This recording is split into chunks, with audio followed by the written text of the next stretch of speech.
जी अस्सलाम वालेकुम, जय भीम जय संविधान। मैं आपके सामने अमन रिजवी और आप हैं मेरी इस वक्त फेसबुक लाइव पर। इस वक्त मैं कुछ सवाल लेकर आई हूँ। इंटरनेशनल 3% जो ब्राह्मण हैं हिंदुस्तान में, उनसे कुछ सवाल हैं और ये सवाल मैं पूरे भारत की तरफ से, जितने भी भारत में ओबीसी हैं, एससी एसटी माइनॉरिटी हैं, उनकी तरफ से मैं ये कुछ सवाल जो है वो पूछना चाहती हूँ और उनके जवाब आप भी तलाशें और पूछें, आप भी करें उन सवालों के जवाब। तो मेरा पहला सवाल ये है, क्या जाति प्रथा और वर्ण प्रथा में पिछड़ी जातियों को मुसलमानों ने बांटा या इन ब्राह्मणों ने बांटा? मतलब ये जो इन्होंने जाति प्रथा लेकर आए, वर्ण प्रथा लेकर आए, पिछड़ी जातियां इन्होंने बनाई, तो ये जो सिस्टम लेकर आया भारत में, ये सिस्टम जो लागू हुआ, ये किसने करा? ये मुसलमानों ने करा, दलितों ने करा या फिर इन ब्राह्मणों ने करा? मेरा दूसरा सवाल, क्या धर्म के नाम पर 33 करोड़ इमेजिनरी यानी काल्पनिक देवी देवताओं का निर्माण या तामीर करके जो पत्थरों की मूर्तियां बनाई गई ताकि लोगों को ठगा जाए? पहले कोई मूर्तियां थोड़ी होती थी, आप सोचिए, कोई पहले मूर्तियां थोड़ी होती थी, अभी तो मूर्तियां बननी शुरू हुई हैं। तो ये जो मूर्तियां बनी है 33 करोड़ इमेजिनरी भगवानों की, काल्पनिक भगवानों की, देवी देवताओं की, तो ये मुसलमानों ने बनाई या इनके नाम पर ये ब्राह्मणों ने ठगा? किसने बनाई ये मूर्तियां? इन ब्राह्मणों ने बनाई ना, फिर आपको ठगा उन मूर्तियों की आड़ में। तो मेरा तीसरा सवाल है, क्या हमारा कॉन्स्टिट्यूशन या हमारा संविधान में मिले रिजर्वेशन की जो मुखालफत की जा रही है या की गई, वो मुस्लिम समाज ने करी थी या ये सारी धोखेबाजी, मक्कारी, चालबाजी, दगाबाजी इन्हीं 3% ब्राह्मणों ने करी थी? सवाल बनता है और ये आपको पूछना चाहिए, जनता को पूछना चाहिए। मेरा चौथा सवाल है, क्या हमारे भारत के जो महापुरुष हैं, चाहे वो रविदास हों, चाहे वो कबीरदास हों, चाहे वो तुलाराम हों, चाहे वो फूले हों, चाहे वो शाहू जी महाराज हों, या फिर हमारे ही कॉन्स्टिट्यूशन जिन्होंने बनाया था भीमराव अंबेडकर साहब हों, या काशी राम हों, या पेरियार हों वगैरह को, जो पेरियार वगैरह का जो कत्ल करने की साजिश करी गई, कामयाब थी या नाकाम थी? जो इनको मारने का षड्यंत्र रचा गया जिस वक्त ये थे, तो वो षड्यंत्र किसने रचा था? क्या वो मुसलमानों ने रचा था? क्या वो दलितों ने रचा था? क्या वो षड्यंत्र भी इन 3% ब्राह्मणों ने ही रचा था? सवाल बनता है और आपको ये पूछना चाहिए। पूछेंगे नहीं तो जिएंगे कैसे, और जिएंगे नहीं तो फिर यही हाल होगा जो इस वक्त आपका हो रहा है, मुर्दा लाशें बना दी जाएंगी आप। मेरा पांचवा सवाल है कि हमारी जो भारत में सभ्यता निकली थी, आपको भी याद होगा, हमारी जो महान सभ्यता, जो कल्चर था, मोहनजोदाड़ो या हड़प्पा मोहनजोदाड़ो की जो सभ्यता थी या सिंध सभ्यता थी, उस पर जो हमला करा था, मोहनजोदाड़ो सिंध पे जो निकली थी, उस पे जो हमला करा था, वो किसने करा था? वो आर्यन ने करा था। और ये आर्यन कौन थे? जो जर्मन से ब्राह्मण आए थे। तो इस सभ्यता को, इस कल्चर को किसने बर्बाद करा था? इस तहजीब को किसने बर्बाद करा था? तो ये तहजीब भी इन्हीं 3% ब्राह्मणों ने बर्बाद करी थी। माफ कीजिए, ये मुसलमानों ने या दलितों ने या ओबीसी एससी एसटी ने नहीं करी थी। उस तहजीब को भी, उस कल्चर को भी, उस सभ्यता को भी इन्हीं 3% ब्राह्मणों ने खत्म करा था। मेरा छठा सवाल है, आप सबको मंडल कमीशन याद होगा, आप सबको मंडल कमीशन याद होगा। मंडल कमीशन क्या था? जब 1989 में वीपी सिंह की हुकूमत आई थी और जब वो बनी थी, तो वो किसके सपोर्ट से बनी थी? वो बीजेपी सरकार की सपोर्ट से बनी थी। तो उन्होंने एक मंडल कमीशन करके एक रिजर्वेशन का निकाला था। तो उसको खत्म करने के लिए पूरे भारत में रथ यात्रा निकाली थी लाल कृष्ण आडवाणी ने। तो वो किसने निकाली थी? लाल कृष्ण आडवाणी कौन थे? ब्राह्मण थे और बीजेपी के थे। और तारीख को इस मंडल कमीशन को खत्म कर दिया था और लागू नहीं होने दिया था। बहुत सारे लोग, ओबीसी लोगों ने, दलित लोगों ने खुदकुशियां करी थी, आग लगा लगा कर मरे थे। तो इस वाला जो ये जो निकाली थी, ये जो तहरीक चली थी, ये जो आंदोलन चला था, इसको भी इन्हीं 3% ब्राह्मणों ने कुचला था। माफ कीजिए, कोई मुसलमानों ने नहीं कुचला था। यहाँ पे कोई दलित नहीं आए थे इसको कुचलने।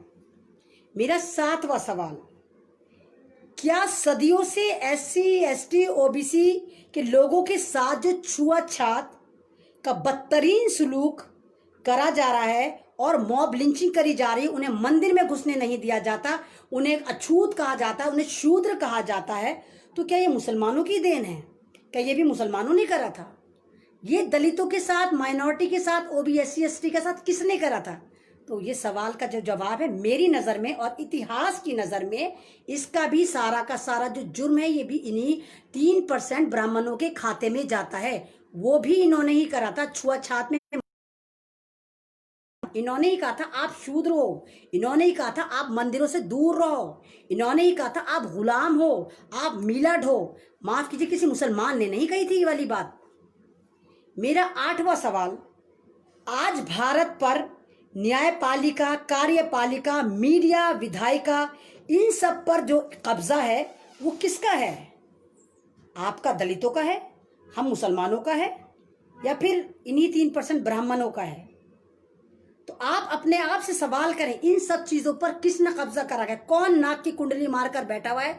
कौन अजदहा बनकर बैठा हुआ है? कौन आपकी आवाज को दबा रहा है? कौन आपको टॉर्चर कर रहा है? कौन मॉब लिंचिंग के नाम पर आपको मार रहा है? कौन हिंदू मुस्लिम करवा रहा है? इस सवाल का जवाब आपको खोजना होगा, क्योंकि ये भी सारा का सारा षड्यंत्र, खूनी खेल यही 3% ब्राह्मण कर रहे हैं।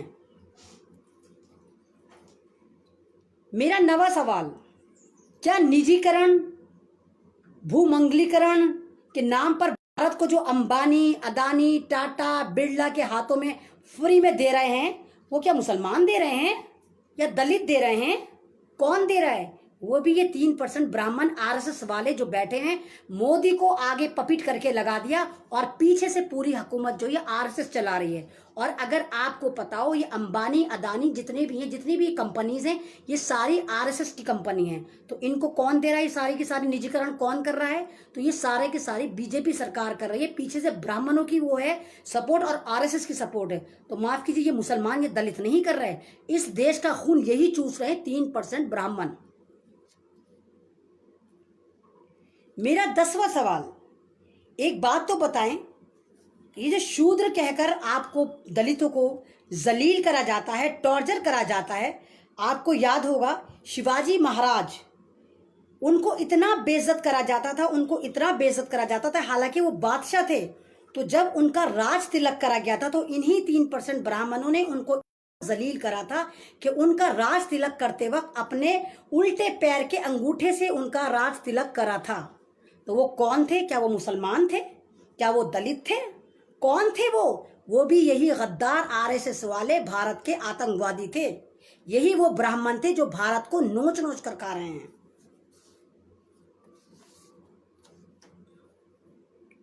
मेरा अगला सवाल, आप जानते होंगे अशोक द ग्रेट, अशोक एक बादशाह था जिसको ग्रेट भी कहते हैं। उसी की लाट हमारे झंडे पे मिलती है, हमारे तिरंगे के बीच में जो लाट एक होता है उसको अशोक की लाट कहते हैं, और वही हमारी करेंसी में भी पाई जाती है, उसको अशोक की लाट कहते हैं।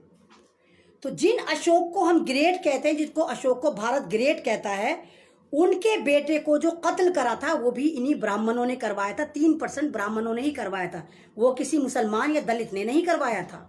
तो ये है वो ब्राह्मण आस्तीन के सांप जो जोंक की तरह भारत को खा रहे हैं। और आरएसएस है ये आरएसएस के आतंकवादी हैं और बीजेपी की सपोर्ट से अपने आप को आगे, खूब आगे, बहुत आगे करके पूरे भारत की तिक्का बोटी करने पर लगे हुए हैं।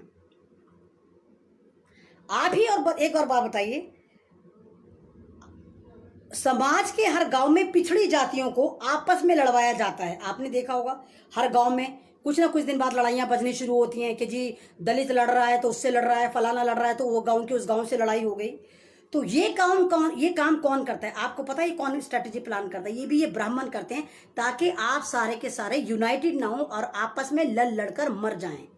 तो ये सारा ड्रामा, ये लड़ाई फिसाद, झगड़े, आतंक, देशद्रोही पने का काम जो है ये सारे 3% ब्राह्मण ही करते हैं, जो पूरी आरएसएस सोच वाले हैं। और ये वही ब्राह्मण है जिसने महात्मा गांधी को मरवाया था। गॉड से इनका आइडियल है, गॉड से वो जो भारत का पहला टेररिस्ट घोषित करा गया, ये उसी के पैरोकार हैं, उसी को मानने वाले, और गॉड से कोई आइडोलाइज करते हैं। तो ये आपको लड़वाते हैं ताकि आप यूनाइटेड ना हो, एक ना हो और इनकी रोटियां सीखती रहें। क्योंकि अगर आपको याद हो तो अंग्रेजों ने भी फूट डालो और आंदोलन करो की नीति पर काम करा था, कि आपको लड़वाया था, मरवाया था, तब उन्होंने आप पर राज करा था। अब अंग्रेज तो चले गए, अब ये काले अंग्रेज हमें गिफ्ट करके चले गए, क्योंकि ये ब्रिटेन के चाटुकार थे। ये जितने भी आरएसएस वाले हैं ये ब्रिटेन के बूट चाटते थे। अब जब अंग्रेज चले गए तो अब ये चाटुकार आपको बर्बाद कर रहे हैं। सेम उसी स्ट्रेटेजी को प्लान कर रहे हैं, उसी ड्रामे पे, उसी नेटवर्क पे काम कर रहे हैं। फूट डालो और आंदोलन करो, राज करो। आंदोलन करवा देते हैं, फूट डाल देते हैं, आपको लड़वा देते हैं, मरवा देते हैं। एक बात और बताइए, भारत में जो बौद्ध हैं, जैन हैं, सिख हैं, लिंगायत जैसे आजाद मजहब हैं, इनको इन्हीं चालाक ब्राह्मणों ने क्या बोल रखा है कि ये हिंदू हैं, इनको हिंदू मजहब में शामिल कर लिया। किसने करा? क्या ये मुसलमानों ने करा? सिख तो ब्राह्मण हिंदू नहीं होते, बौद्ध तो हिंदू नहीं होते, जैन तो हिंदू नहीं होते, उनका तो ये कितने मक्कार हैं। इन्होंने सारे के सारे मजहबों को अपने में शामिल कर लिया ताकि भारत की आबादी को कैलकुलेट करके बताएं कि भारत में इतने हिंदू हैं, जबकि वो इतने नहीं हैं जितने आपको दिखा के बेवकूफ बनाते हैं। तो ये काम किसने करा? क्या मुसलमानों ने करा? क्या दलितों ने करा? नहीं, ये भी इन्हीं आरएसएस वालों ने करा। 3% विदेशी ब्राह्मणों ने करा। आप जानते होंगे राष्ट्रपिता ज्योतिबा फूले अपना स्कूल खोलना चाहती थी, उसके लिए इनको जमीन चाहिए थी। ये बहुत साल पुरानी बात है, आजादी से पहले की बात है। तो जब उन्होंने जमीन मांगी तो सारे ब्राह्मणों ने साफ मना कर दिया, क्योंकि ये जो राष्ट्रपिता ज्योतिबा फूले थी, ये दलित समाज से थी। तो सब ब्राह्मणों ने हाथ खड़े कर दिया, हम नहीं देंगे। तो उनको जो उस वक्त जमीन दी थी उनका नाम था शेख उस्मान। ये ट्रू फैक्ट है, ये ट्रू फैक्ट बता रही हूँ। अब आप मुसलमानों ने कितना जुल्म करा दलितों पे, ये बता रही हूँ ट्रू फैक्ट। वो सारे ब्राह्मणों के इतिहास थे, अब मैं आपको कुछ ट्रू फैक्ट बता रही हूँ कि कितना जुल्म करा है मुसलमानों ने दलितों पे, वो भी सुन लीजिए। तो जिस वक्त इनको जमीन चाहिए थी ज्योतिबा फुले को, तो सारे ब्राह्मणों ने साफ मना कर दिया, क्योंकि ये नहीं चाहते थे कि दलित समाज पढ़े लिखे और गुलामियों की जंजीर तोड़कर आजाद हो। क्योंकि ये ब्राह्मण जो हैं थे, उनको वही बनाना चाहते थे कि मिला ढोते रहें, समाज में इनके गुलाम बन के रहें, इनके टुकड़ों पे पलते रहें, इनकी झूठन खाते रहें, इनके जूते सीधे करते रहें। तो जब उन्होंने स्कूल बनाने की ठानी तो इसी ब्राह्मण समाज ने उनको 1 इंच जमीन देने से साफ मना कर दिया। तो उस वक्त थे शेख उस्मान नामी एक मुस्लिम आदमी थे, उन्होंने अपनी जमीन दी थी जहां पर इन्होंने फुले ने स्कूल बनाया था, ज्योतिबा फुले ने स्कूल बनाया था। और बाद में इन्हीं शेख उस्मान की बहन फातिमा शेख ने फ्री ऑफ कॉस्ट इनके स्कूल में जाकर पढ़ाया था और दलित बच्चियों को फ्री में एजुकेशन दी थी। कितना जुल्म करा था मुसलमानों ने कि दलितों को जमीन दी थी, कितना गलत करा था, दलितों के साथ जुल्म करा था। यही तो दिखाते हैं ब्राह्मण के मुसलमानों ने तुम्हारे पे जुल्म करा। अगर ये जुल्म था तो हाँ, मुसलमानों ने जुल्म करा था, क्योंकि उन्होंने नेकी करी थी, स्कूल खुलवाया था और दलितों को कहा था कि तुम इक्वल हो, तुम छुआछात वाले नहीं हो, तुम भी इंसान हो। बाबा साहब अंबेडकर ने जब चारदार तालाब में आंदोलन चलाया था, जब उन्होंने चारदार तालाब था एक जगह, वहां से उन्होंने आंदोलन की शुरुआत करनी चाहिए थी, तो उसके लिए उन्होंने इन ब्राह्मणों से जमीन मांगी थी। इन सब ब्राह्मणों ने साफ मना कर दिया था कि हम जमीन नहीं देंगे। तो अपनी जमीन उस वक्त मुसलमानों ने दी थी और वहां से वो आंदोलन चला था जो बहुत कामयाब रहा था। ये जुल्म मुसलमानों ने दलितों पे करा था। हाँ, ये जुल्म था क्योंकि ये नेकी करी थी और दलितों का मुसलमानों ने साथ दिया था। और ये 3% ब्राह्मण बदनाम करते हैं कि मुसलमानों ने दलितों के साथ हमेशा अत्याचार करा है। ये आपको बावला बनाते हैं। इतिहास उठा के देखिए, मुसलमानों ने हमेशा दलितों को सपोर्ट करा है। और एक कमाल की बात मैं आपको बताती हूँ जो शायद बहुत ही कम लोगों को पता होगा, बहुत ज्यादा फैक्टेबल है। गोलमेज परिषद में जब गांधी जी ने बाबा साहब का विरोध किया था और रात को 12 बजे अर्जेंट मीटिंग बुलाई थी और मुसलमानों से ये कहा था कि अगर भीमराव अंबेडकर की काट करोगे, उनके मुखालिफ में जाओगे, तो तुम जो कहोगे मैं तुमको वो चीज दूंगा, तुम्हारे हकों के लिए लड़ूंगा। तो उस वक्त आगा साहब थे, उन्होंने साफ मना कर दिया था कि नहीं, हम भीमराव अंबेडकर के खिलाफ कोई बात नहीं, के खिलाफ कोई कुछ नहीं करेंगे। जिसकी वजह से उन्होंने मुसलमानों ने भीमराव अंबेडकर का साथ दिया था, महात्मा गांधी की बात नहीं मानी थी। तो ये थे मुसलमान। हसरत मोहानी को आप जानते होंगे, बहुत बड़े गुजरे हैं, शायर भी थे, पोइट भी थे, फ्रीडम फाइटर भी थे। तो उन्होंने भीमराव अंबेडकर साहब को इतनी इज्जत दी थी कि रमज़ान में अपने यहाँ अफ्तार पार्टी पे उनको दावत दी थी और अपने उनके ही साथ बैठ के एक दस्तरखान पे खाना खाया था। और ये वही दलित समाज है जिसको ब्राह्मण अपने साथ बराबर में बिठाना पसंद नहीं करता, अपने मंदिर में घुसने नहीं देता, एक गिलास में पानी नहीं पीता। वो बात अलग है कि जिन मंदिरों को बनाने में दलित योगदान रहता है, वही बाद में इनके मंदिरों में कदम नहीं रख सकते। और ये कितने चालाक हैं 3% ब्राह्मण, आपको कहते हैं आप हिंदू हैं। कौन से हिंदू हैं जब आप मंदिर में नहीं जा सकते? तो सवाल बनता है, अपनी बुद्धि खोलो और सोचो कि तुम्हें कितना एक्सप्लॉइट करा जा रहा है, तुम्हें कितना यूज किया जा रहा है। अब हम आ जाते हैं वैसे ही नॉर्मल पे कि जिस तरह आप देख रहे हैं बीजेपी की आईटी सेल की रखेल, ये जो मीडिया है आईटी सेल की रखेल, इससे कोई भी बात पूछो या तो ये कांग्रेस को घसीटती है या पाकिस्तान को घसीटती है। फौरन लंगोटा कस के मैदान में फर्जी ये सारे के सारे फर्जी पहलवान उतर पड़ते हैं और कांग्रेस कांग्रेस कांग्रेस करना शुरू कर देते हैं, या कोई भी बात हो तो पाकिस्तान पाकिस्तान पाकिस्तान के पीछे पड़ जाते हैं। लेकिन जब बात चाइना की आती है तो इनके मुंह से चा का नाम चू नहीं निकलता। आपको जैसे याद होगा, ये जितने भी चाइनीज चाटुकार चप्पल हैं, जितने भगत हैं, गोबर भक्त हैं, जो भगवान मानते हैं, मोदी को अपना उसको पूजते हैं, जिस वक्त चाइना ने हमारे पे हमला करा था कोई कुछ नहीं बोला थे। आपको अगर याद हो, हमारे चाय वाले चौकीदार, ये जो भगवानों का, ये जो भक्तों का नकली भगवान है, इसने क्या बोला था एक जमाने में पाकिस्तान से? अगर आपको याद हो, आपने अवेयर रहे हो कि दूध मांगो खीर दूंगा, कश्मीर मांगो चीर दूंगा, बोला था अगर आपको याद हो। और एक बात और बोली थी कि अगर हमारा कोई फौजी एक सर कटेगा तो हम 40 सर लेकर आएंगे। क्यों? ये सारी स्ट्रैटेजी सिर्फ पाकिस्तान के लिए थी, चाइना के लिए नहीं है। चाइना ने अगर हमारे 30 फौजी शहीद करे हैं तो कहाँ है वो 1200 सर, कहाँ है वो चाइनीज 1200 सर? भारतीय पब्लिक आज से सवाल करती है और उन 1200 सर का वेट कर रही है कि हमें चाइनीज 1200 सर नजर आए उन फौजियों के जो आपने हमसे वादा करा था। सारी धमकियां सिर्फ पाकिस्तान को, सारी धमकियां सिर्फ पाकिस्तान को, फर्जी सर्जिकल स्ट्राइक सिर्फ पाकिस्तान पे, लेकिन नेपाल पे कुछ नहीं। भाई चाइना तो बहुत दूर की बात है, नेपाल पे भी कुछ नहीं। ओली शर्मा ने कल भी मैंने आपको बताया था कितनी बड़ी कि मुसलमानों को बेवकूफ बना के भारत में जिस राम राज का ख्वाब दिखा के मार रहे हैं, काट रहे हैं, और जिस मंदिर पे मारा जा रहा है वो राम तो भारत में पैदा ही नहीं हुआ, वो तो नेपाल में पैदा हुआ था। इतनी बड़ी बात कर दी। और ये इतना डरपोक बुज़दिल हमारा प्रधानमंत्री नेपाल तक को जवाब नहीं दिया कि भगवान राम भारतीय थे, भारतीय हैं और भारतीय रहेंगे। तो ये चाइनीज चाटुकार जिस जय श्री राम का नारा लगा के भगवा आतंकवाद को बढ़ावा देता है, जिस जय श्री राम को इन्होंने पूरा का पूरा आतंकवादी एम्बेसडर बना के भारत में प्रमोट कर रखा है, वो नेपाल कह रहा है कि वो तो भारत का भगवान है ही नहीं, वो तो नेपाल में पैदा हुआ था, पैदा हुए थे और नेपाल में अयोध्या है। तो वहां भी इन्होंने कुछ नहीं कहा। ये सिर्फ आप पे जुल्म करेंगे। अभी आज आपने जैसे यूपी में देखा कि मध्य प्रदेश में एक किसान को मार दिया गया, उसकी बीवी को मार दिया गया, उस किसान के भाई को मार दिया गया। उनका जुर्म कितना था कि वो किसान थे, वो बटाई पर खेती कर रहे थे और वो कह रहे थे कि जब तक हमारी फसल नहीं कट जाती तब तक हम इस जमीन को कैसे, कितना उधार कितना कर्ज लेके उन्होंने वहां पर बटाई पे जमीन ली थी। ये गुनाह है मध्य प्रदेश में, एक जिला वहां पर केस हुआ और किसी स्ट्रीम मीडिया ने आपको नहीं दिखाया। तो भारत में जवान और किसान इन दोनों की ऐसी की तैसी मार रखी बीजेपी सरकार ने।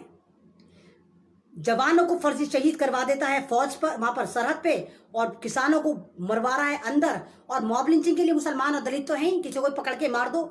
और एक बात और मैं आपको बताऊं, यूपी गवर्नमेंट, योगी किस कदर खबीस इंसान है। इसने सैटरडे संडे का लॉकडाउन करा। क्यों करा भाइयों आपको पता है?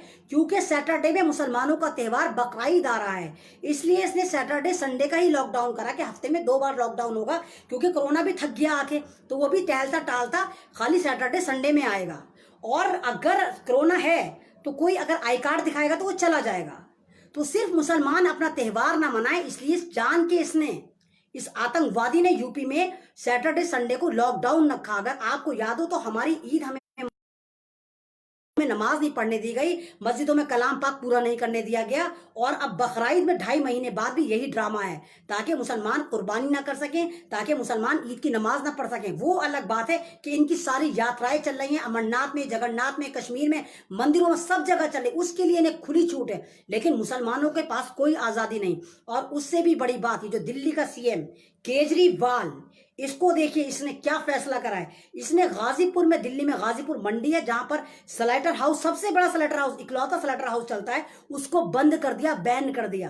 क्यों? ताकि मुसलमान बकरीद ना मना सकें, वहां से बकरे ना आ सकें। जितने भी बकरों के शेल्टर थे सब पे पाबंदी लगा दी कि दिल्ली में कोई बकरा नहीं आएगा। तो ये पूरी की पूरी भगवा आतंकवादियों की साजिश है, ताकि आपको खत्म करा जा सके, इस्लाम को खत्म करा जा सके, इस्लाम को टारगेट करा जा सके, आपकी मजहबी आजादी आपसे छीनी जा सके। क्यों क्यों छीनी जाए? जब आप मंदिरों में पूजा की इजाजत दे रहे हैं, जब आप रथ यात्रा की इजाजत दे रहे हैं, जब कश्मीर में पूरी के पूरे वो आपकी यात्राएं चल रही हैं, तो फिर क्यों तुम्हारी तरह नहीं होते? तुम्हारे 1,33,00,000 भगवान है, तुम्हारे त्योहार भी उससे ज्यादा है। हमारे सिर्फ 2 ही त्योहार होते हैं, 2, ईद और बकरीद। आपने दोनों की ऐसी तैसी मार दी, ईद आपने नहीं बनाने दी और बकरीद पे भी आप कुंडली मारकर बैठ गए हैं। तो आप आवाज उठाइए इसके लिए कि बकरीद हमारा त्योहार है, बिना कुर्बानी के हमारी बकरीद नहीं होती। आप सबक सिखाइए इनको, अवेयर हो जाइए, क्योंकि ये आपके मजहब पे वार है, आपकी आजादी पे वार है, आपके ऊपर वार है, आपके इस्लाम पे वार है। तो शुक्रिया, मैं यही कहूंगी, अगर मेरी वीडियो अच्छी लगती है तो प्लीज़ शेयर करें, सब्सक्राइब करिए, और कोई भी बात मेरी बुरी लगती है तो मुझे क्रिटिसाइज ज़रूर करिए। और मैं फिर एक बार लास्ट में आपसे ही कहूंगी, प्लीज़ यूनाइटेड हो जाइए। भारत आपका है, हमारा है, ये चाय वाले तड़ीपार चौकीदार का या गोबर भक्तों का नहीं है। शुक्रिया, अल्लाह हाफिज़।